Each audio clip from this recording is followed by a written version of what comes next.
చెప్పండి గురుగారు. ఇప్పుడు మనకు బయట అయితున్న ఇన్సిడెంట్స్ గురించి బేసికల్‌గా అంటే ముస్లిమ్స్ గానీ, హిందూస్ గానీ అంటే అవన్నీ గాకుండా హ్యుమానిటీ బేసికల్‌గా మంచి స్టాండ్‌గా నిలబడాలి, అందరం ఒకటే అనే ఉద్దేశించి నడవాలి అని అంటే ఏం చెప్తారు మీరు? ఇక్కడ మానవుల యొక్క డిఫరెన్సియేషన్ వద్దు. ధర్మం మాట్లాడదాం. ధర్మం మనల్ని కాపాడేది. మనం ధర్మాన్ని ఆచరిస్తే, లేకపోతే అది మనని అస్సలు దృష్టిలో పెట్టుకోదు. మానవులంతా ఒక్కటే. ఈ అనేది లేదు.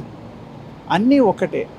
మానవులకి ధర్మం, వాళ్ళ సద్బుద్ధి, సన్మార్గము ఇత్యాదివి వాళ్ళు అవలంబించుకున్న నాడు మనుషులు మనుషుల్లాగా ఉంటారు, భగవంతుళ్ళు అవుతారు.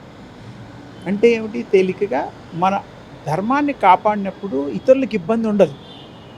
ఇబ్బంది పెట్టం అంటే మన రూల్స్ తెలుస్తాయి కదా, ఇట్లా ఉండాలి ఇట్లా ఉండాలని.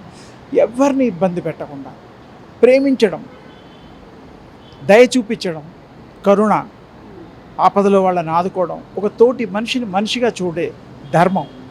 ఆ ధర్మాన్ని ఆచరించిన నాడు తప్పకుండా అది మనకి విశేషంగా మంచి జన్మ ఇస్తుంది,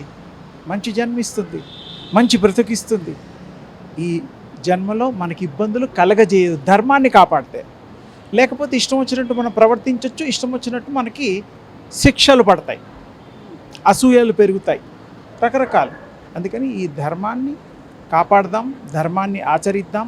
ఇలాంటి ధర్మ సంస్థాపన కృష్ణుడు చేశాడు. అది మానవులుగా వాళ్ళ సంతతిగా మనం కూడా దీనిని ముందుకు తీసుకెళ్తూ, అవలంబిస్తూ, ఆచరిస్తూ మనం ఆ అవతార పురుషులకి తక్కువ కాకుండా, ఇది కూడా మానవ అవతారమే, మామూలుదేం కాదు.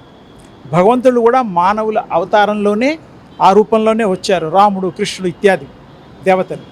అంటే మానవుడు గొప్పవాడు, కానీ బుద్ధిని కరెక్ట్గా వాళ్ళు ఉపయోగించిన నాడు భగవంతుడు అవుతాడు, లేకపోతే రాక్షసుడు అవుతాడు. అది ఇంకా నేను విడిగా చెప్పాల్సిన అవసరం లేదు. మనం విజ్ఞతతో, తెలివితేటలతో, జ్ఞానంతో ప్రవర్తిద్దాం.